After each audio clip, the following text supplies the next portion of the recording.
O podcast Antes que seja tarde tem o patrocínio de Instituto Politécnico de Leiria e Grupo 9.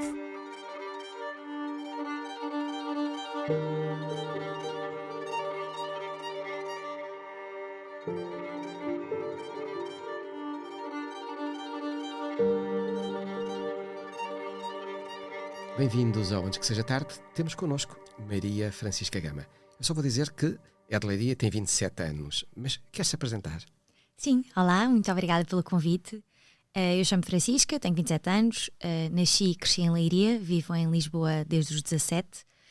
Sou escritora, sou formada em Direito e assim coisas sobre mim. Muito rapidamente, gosto muito de viajar, de comer e gosto muito de ler e de escrever. Sempre quis ser escritora e estou muito contente por... Portanto, eu perguntava sempre que vem a Leiria e regressa a Leiria com muita frequência, tem cá a família, não vive agora em Leiria, mas regressa Sim. com muita regularidade. Sempre que vem, então, alguém que gosta muito de comer, que olha para a gastronomia pelo prazer também, o que é que procura aqui na gastronomia de Leiria? É matar saudades de quê? Do cabrito, acima de tudo. Eu acho que não há sítio no país onde se faça tão bem cabrito. Também gosto muito de leitão, mas o cabrito está assim no meu número 1 aqui de Leiria. Portanto, o cabrito bom não é o das Beiras, não é o da Beira Interior, é o de Leiria. Nunca ouvi falar de da Beira. Olha, como é que a Francisca fez um percurso em que desde tenra idade sabia que queria ser escritora, mas acabou por ir para Direito? Sim, eu acho que agora olhando em retrospectiva aquilo que aconteceu foi que, apesar de eu sempre ter querido ser escritora, pareceu-me e continua a parecer-me que tirar um curso de ensino superior numa área mais abrangente, como é o Direito, contrariamente, por exemplo, a tirar um curso em Letras, na área de Literatura, me daria mais opções. E a verdade é que durante o ensino secundário houve períodos em que me pareceu que gostaria muito de chegar a exercer e de ser juiz, mais até do que advogada. Acabei por ser advogada durante 2 anos e meio. E nunca pensou evoluir na magistratura e ir para juiz? Depois de fazer o curso, não. Depois de fazer o curso achei que deveria tentar ser advogada e ver se gostava. Entretanto, não é que não tenha gostado, mas a verdade é que a carreira de advocacia, da forma que eu exercia, com o rigor e com a carga de trabalho que eu tinha e que eu teria sempre estando num escritório de advogados que fizesse sentido para mim, não se coadunava com o tempo e com a calma que é preciso para escrever. E eu ainda sou muito nova, quando saí da advocacia era mais nova ainda, e pareceu-me que era a altura certa para arriscar e para tentar Em que áreas de direito é que trabalhava? Trabalhava essencialmente em Direito Laboral, mas eu só trabalhei durante 2 anos e pouco, que é o período equivalente ao estágio da Ordem dos Advogados, e rodei por mais áreas, mas aquela em que fiquei mais tempo foi em Direito Laboral. No direito nós temos um sentido, o direito olha para a sociedade com um sentido de justiça, de fazer justiça, de promover a justiça, de ser o palco da justiça. A literatura não tem essa baliza tão fechada, mas há aqui algum paralelismo entre o direito e a literatura? Eu acho, por exemplo, na minha literatura, naquilo que eu faço, eu acho que o direito tem lugar. Principalmente na forma como tento, pelo menos, contar as histórias sem moral. Ou seja, tal como em tribunal, cada um apresenta o seu ponto de vista e depois há uma figura que decide quem é que tem razão. Naquilo que a Francisca, quando escreve, não é? Escreve sem a deixar o leitor decidir quem é que tem razão, é? Exatamente, eu escrevo de um lugar de que cada um acha que tem razão e depois é o leitor que, confiando na sua capacidade de interpretação e de olhar para dentro de si e pensar o que é que faria, ele é que ajuiza, porque eu acho que isso é pôr o leitor no sítio que ele merece, que é cá em cima. Ele não precisa que eu lhe explique tudo, e a literatura tem esta coisa que diverge por outro lado do direito, que é, em direito há coisas que são proibidas, não é? Que está legislado que não se pode fazer, e na literatura tudo se pode fazer, tanto na forma, o José Saramago é um exemplo disso, não é? Ele fez uma coisa que não se fazia em Portugal, como também no conteúdo, que para mim é o mais interessante, que é a liberdade total e poder inventar qualquer coisa e ser qualquer pessoa. Portanto, podemos concluir que haverá pontos de encontro entre o direito e a escritora, não é? Mas também claramente áreas de profunda divergência. Sim. Não é? E como é que é o seu dia-a-dia de escritora? Tem um ritual para criar, obriga-se a si própria a escrever 500 palavras por dia. Conta-nos como é que faz. Eu acordo todos os dias à mesma hora, faço sempre desporto de manhã e não tenho um número mínimo de caracteres ou de palavras que tenho de escrever por dia, mas tenho um número de horas diárias que passo ou em frente ao computador ou em frente ao caderno, se estiver fora de casa, e em que é suposto, e que eu trabalho nesse sentido, escrever. Às vezes, numa manhã de 4 horas, escrevo 4 ou 5 páginas. Há muitas manhãs de 4 horas que escrevo 4 ou 5 linhas e que são apagadas no dia seguinte ao rever o trabalho do dia anterior. Depende do balanço. Há a angústia da folha em branco ou não? Sim, hoje em dia há, porque há uns anos... Não é da folha, se calhar é do ecrã. Depende, sim, depende. Vou utilizando os dois, mas hoje em dia há, porque há uma expectativa... provavelmente muito minha, mas também, creio eu, de algumas pessoas, de outros, de leitores, de o que é que vai fazer a seguir. E quando é que há livro e tudo mais. E isso é muito amável por um lado, por outro lado, não se coaduna muito com um lado artístico. Parece-me esta pressão de criar, e cada vez mais é assim. A indústria dos editores. Né? Há aqui uma indústria associada. Sim. As editoras são empresas. Há uma indústria, há um timing próprio, há um marketing associado a isto e, portanto, há pouco espaço para os escritores terem espaço. Sim, se bem que, por outro lado, se somos nós que, por exemplo, eu digo que quero ser escritora, quero viver da escrita, não posso lançar um livro apenas de 10 em 10 anos. Isso não existe no mercado português. Há muito poucos que poderão eventualmente dar-se esse privilégio. Os leitores vivem também e tornam-se fiéis também com essa consistência. Há escritores que publicam todos os novembros, que publicam de X em X meses. É uma relação que tem que ser alimentada. É uma relação que tem de ser alimentada e tem de haver este cumprir da promessa, não é? Se dizemos numa entrevista que estamos a escrever um livro, esse livro tem de sair. E a verdade é que isso é um processo que estou agora a entrar, não é? E a perceber como é que se faz. Mas eu tenho, e creio que a maioria dos escritores tem muitas ideias. Depois a questão é que às vezes as ideias não são assim, não são especiais o suficiente para se tornarem histórias que os outros pudessem eventualmente gostar de ler. E na sua história, no seu currículo como escritora, tem 4 obras publicadas. Quer-nos falar um bocadinho de cada uma das obras, como é que surgiu? Sim. Já falámos um bocadinho da Cicatriz, não é? O Em Troca de Nada foi o meu primeiro livro aos 14 anos e é sobre uma história de bullying. Tanto o Em Troca de Nada como o Madalena, que é o segundo, já não estão à venda atualmente, porque já terminou o contrato de edição. E o Madalena foi um livro que escrevi que é metade autobiográfico, metade ficcional, que se passava em 2014 e em 2024, faz agora 10 anos. É um livro escrito em homenagem ao meu pai, que faleceu em 2014. E depois A Profeta, que já foi o meu salto para o mundo dos adultos, digamos assim, esse sim à venda em todo o lado, é sobre uma mulher que cria uma religião no século XXI, através do dom da palavra, da eloquência. E agora A Cicatriz é um livro que se passa no Rio de Janeiro, ficcional, sobre um casal que vai de férias e acaba por numa noite decidir virar à esquerda ao invés de virar à direita, e são ambos vítimas, aliás, peço desculpa, de violência. Ela violência sexual, ele violência física. E muito resumidamente esta é a minha bibliografia. É um pouco o espelho da própria vida, a relatividade, enfim, virar à direita ou à esquerda e tudo pode mudar. É essa mensagem que passa claramente da Cicatriz? Eu acho, acima de tudo, que muitas vezes nas nossas vidas terrenas, normais, nós temos muita necessidade, e eu senti isso principalmente com o falecimento do meu pai, temos muita necessidade de tentar encontrar o porquê de nos ter acontecido a nós, não é? Quando há tantas pessoas e os nossos vizinhos, os nossos amigos, toda a gente está bem, e nós temos é-nos retirado alguma coisa que é muito importante para nós, não é? E essa procura do porquê, a maioria das vezes é inútil, porque não há porquê, é porque foi a nós que nos aconteceu, podia ter sido outra pessoa qualquer. E A Cicatriz parte um bocadinho também dessa premissa, que é uma premissa que às vezes é muito difícil de ser aceite realmente com o coração pela vítima, porque há sempre uma procura de nos culpabilizarmos e de pensarmos porque é que nos aconteceu a nós, e às vezes aconteceu a nós, mas podia ter acontecido a qualquer outra pessoa.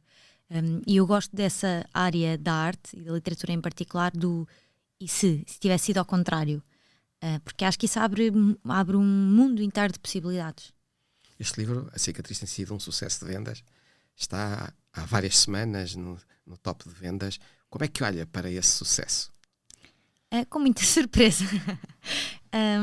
Com muita surpresa, porque parece-me que o mercado editorial português é bastante pequeno. Não há cada vez mais pessoas a ler, mas ainda assim não há tantas pessoas a ler quanto gostaria.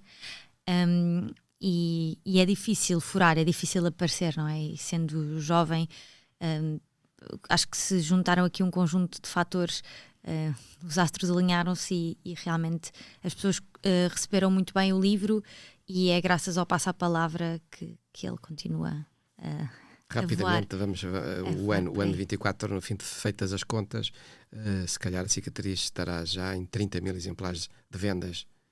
Acho que sim. Fico muito contente e muito surpreendida, acima de tudo, é isso. E é por isso também que, digo eu, vai-me confirmar por favor, que tem sido recordada pela sua editora de que há um outro livro para fazer. Sim, acho que há essa expectativa também por parte dos leitores, e é muito engraçado porque eu no outro dia conversava com um colega escritor que me dizia que às vezes quase o irritava, não é? Uma pessoa acaba de ler o livro e manda-lhe mensagem a dizer: adorei, e o próximo? E a literatura não é tão imediata quanto tantas outras coisas, não é? Que nós consumimos, e hoje em dia cada vez mais, o TikTok, o Instagram, é tudo muito rápido, é puxar o dedo para baixo. E às vezes os leitores consomem os livros como se fossem o outro tipo de entretenimento, que é rápido e que se faz de um momento para o outro. E os livros não se fazem de um momento para o outro. Mas os leitores também não têm culpa disso. E é ótimo ter este interesse e das pessoas perguntarem para quando o próximo, para quando o próximo. Acho que será em 2025. No primeiro semestre de 2025 teremos o novo livro. Podemos... Isso já não tenho a certeza absoluta. Depende. Mas só temos duas possibilidades, não é? Enfim, é como virar, é como a história em que virava a direita ou à esquerda. Ou é no primeiro ou no segundo.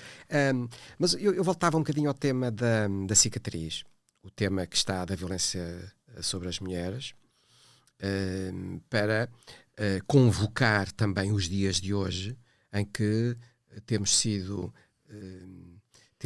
confrontados com o caso de Paris, em que uma senhora foi também vítima de violência durante muitos anos. O caso da Gisele. O que é que nos diz esta balança em que, por um lado, um país, enfim, do primeiríssimo mundo, tem esta história real, e por outro lado, numa história de ficção, surge na América do Sul, no Brasil, enfim, um caso também de extrema violência. O que é que nos diz este paralelismo entre realidades? A violência de género não tem geografia. Antes se tivesse, não é? Senão saíamos todos desse sítio e povoávamos o resto do mundo, não é? Uma coisa que a expressão não é interessante, mas é a melhor que encontro agora, que eu acho interessante neste caso da Gisele, e que é importante que os homens saibam, é que aqueles que durante muitos anos foram caracterizados como os maus, deixando os outros fora desse grupo, este caso da Gisele tem violadores que são bombeiros, advogados, médicos. Infelizmente a violência de género os agressores são transversais à sociedade. Nenhum agressor tem um rótulo. Nenhum agressor tem um rótulo e nenhuma vítima também tem um rótulo, e a forma como a Gisele decidiu agir, a questão de abrir o julgamento, de dar entrevistas, esta necessidade que teve, que sentiu que talvez fosse a sua missão de mudar a culpa de lado, não é? Porque as vítimas muitas vezes sentem que podiam ter feito ou não ter feito qualquer coisa e não lhes teria calhado a elas, é importantíssima. Os dados de violência de género no Brasil são assustadores. Eu pesquisei para escrever o livro e alguns deles estão no livro, outros acabei por não pôr, mas os dados aqui em Portugal de violência doméstica, por exemplo, também são assustadores. Portanto, não há de maneira nenhuma uma sociedade, infelizmente, que possamos dizer, não, esta é muito mais evoluída que as restantes. Não me parece que isso exista ainda. Acho que estamos no caminho, não é? Tentar. É necessário que a sociedade acorde para isto, que haja um sobressalto cívico que tarda em existir. Quando conversa com os jovens, o que é que sente sobre estes temas? Como é que os jovens olham para estes temas? Eu acho que a solução para muitas coisas é a educação. E eu acho que... há pouco tempo li uma entrevista de uma cantora do gospel que gosto muito, portuguesa, que dizia que a filha tinha sido vítima de racismo na escola e tem 3 anos. As crianças não nascem racistas, não é? É uma coisa que se tornam. E certamente será por aquilo que ouvem em casa. E eu acho que a questão aqui da violência de género, o respeitar o outro, seja ele um homem ou uma mulher como eu sou, seja ele de que cor for, de que raça for, etnia, vem muito daquela que é a educação. E a verdade é que durante muitos anos nós, enquanto sociedade, não equiparámos a mulher ao homem.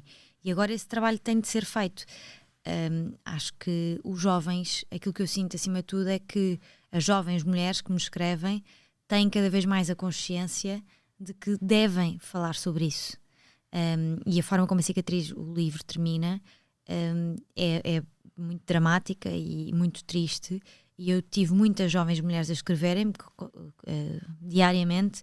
Recebo e-mails de jovens mulheres que dizem que passaram por coisas semelhantes e que por causa do livro decidiram procurar ajuda psicológica. Esta questão de cada vez falar mais da saúde mental, de procurar terapia, de não guardarmos as coisas para nós. Nós chegamos tudo isso é às vezes muito ficamos um pouco com a ideia de que atualmente haverá mais casos de violência sobre as mulheres, o que não é necessariamente verdade. Se calhar há um conhecimento maior. Eu acho que há mais denúncias.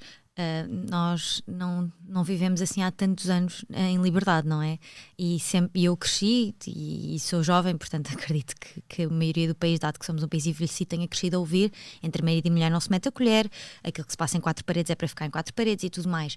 E eu acredito que hoje em dia, eu acredito que até que possa não existir mais violência, mas que existam cada vez mais denúncias. Portanto, acaba por ser aqui uma estatística um pouco perversa, porque há mais casos de violência, mas eu não estou certa de que haja mais violência. Acredito é que haja mais denúncias, e isso é positivo, é um positivo perverso, porque é muito importante que se fale sobre isto, e é muito importante que através do exemplo, que é uma das funções da justiça, é através do exemplo inibir, do exemplo das consequências dos atos, inibir outros de tomarem os mesmos atos.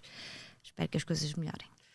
Francisca, por estes dias que marcam o arranque do novo ano 2025, a sua relação com Leiria tem conhecido também uma nova frente, a frente de ser a diretora da primeira edição do ano do jornal Região de Leiria.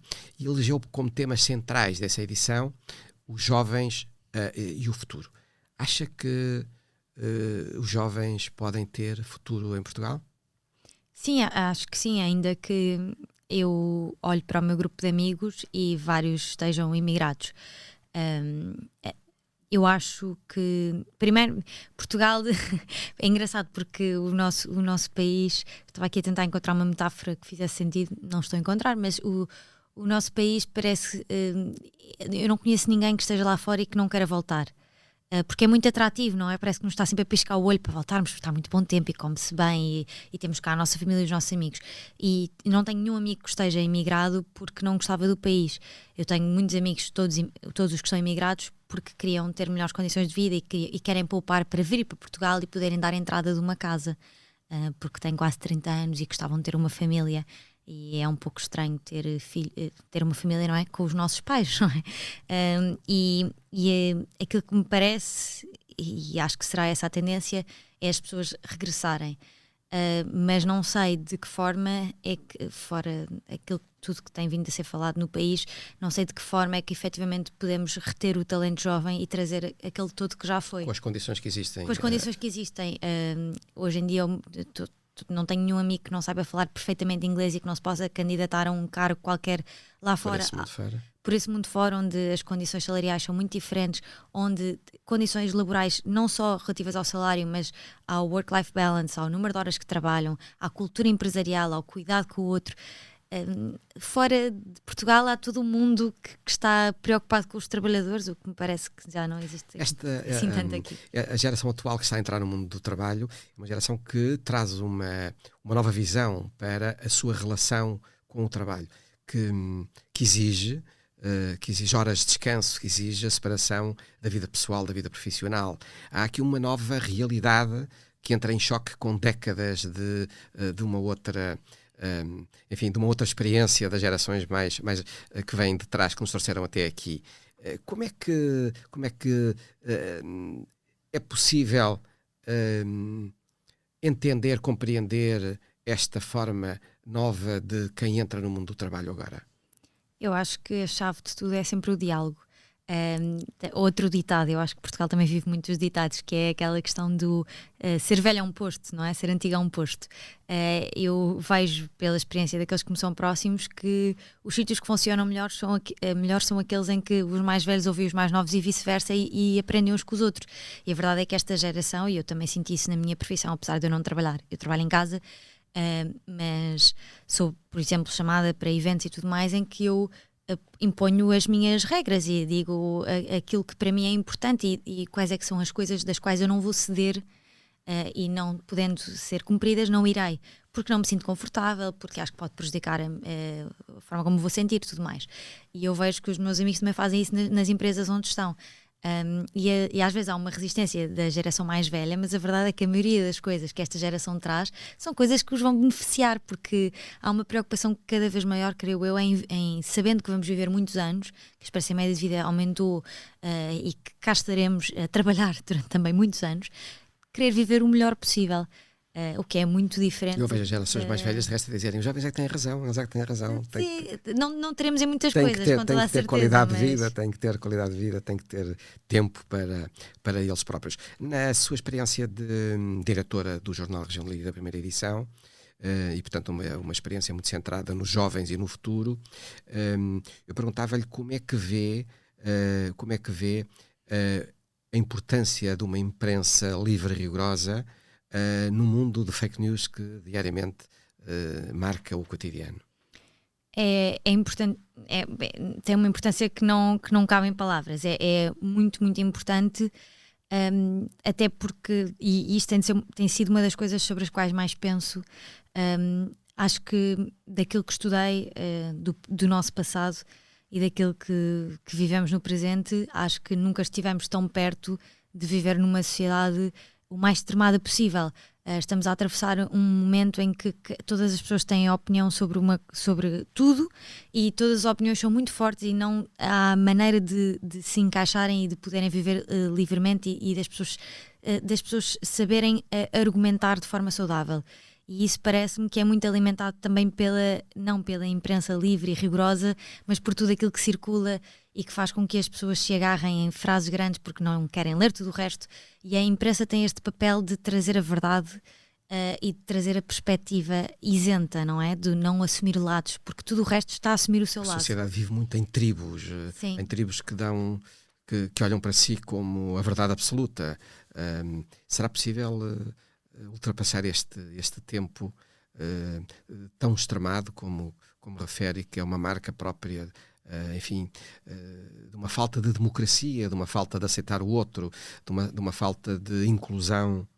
Eu acho que é possível, porque aquilo que eu penso sempre eu não sei se em 1965 alguém achava que era possível as pessoas irem votar ordeiramente, não é? Ou seja, o país e o mundo já atravessaram tantas coisas que creio sempre, também porque sou uma pessoa positiva, que vamos ainda de vez em quando com alguns retrocessos, mas é aquele dar 2 passos atrás para dar 3 à frente. Acho que o mundo continuará a caminhar e que passaremos por períodos mais tristes como aquele que vivemos agora, com guerras e com este discurso extremado que a mim me preocupa muito, porque vejo um pouco por toda a sociedade, em todos os tratos, digamos assim, e e preocupa-me acima de tudo por todas as pessoas que sofrem com isso, que não é o meu caso, que estou num lugar muito privilegiado, mas preocupa-me muito todos os outros que não estão.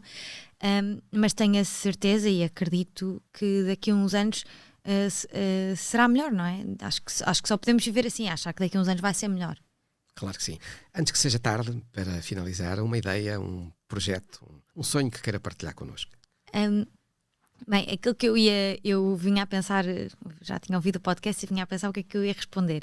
E pensei, não vou dizer isto que vai parecer que me estou a candidatar àquelas coisas da Miss Universo e tudo mais, mas é verdade que a coisa que eu mais gostava era que acabassem as guerras no mundo. Não sei se isto era suposto ser um projeto meu, também poderei dizer, mas é a coisa em que mais penso descentrada de mim, que é um exercício que os artistas todos têm de fazer, porque senão estamos sempre muito dentro de nós e acho que não se justifica. A coisa que eu mais penso é esta questão da guerra em todas as crianças, principalmente crianças e mulheres que estão na faixa de Gaza e tudo mais, e que não escolheram nascer ali, que não fizeram nada para aquilo estar a acontecer. E para mim, se podendo ter um desejo, seria esse, seria olha, que a vida que eu tive e que eu tenho, e o sítio onde eu nasci, o país onde eu nasci, a cidade onde eu nasci, pudesse se abarcar essas pessoas todas desde o início, não é? E que elas não tivessem essa vivência traumática. E que fosse um ano e uma era de paz. Sim, e que as pessoas fossem felizes e que corresse tudo bem. Mas pronto, infelizmente o mundo não funciona assim, mas vamos é acreditar. Esse o meu desejo, sim. Vamos acreditar nessa mensagem de paz. E muito obrigado. Obrigada. Por esta oportunidade. Muito Obrigada.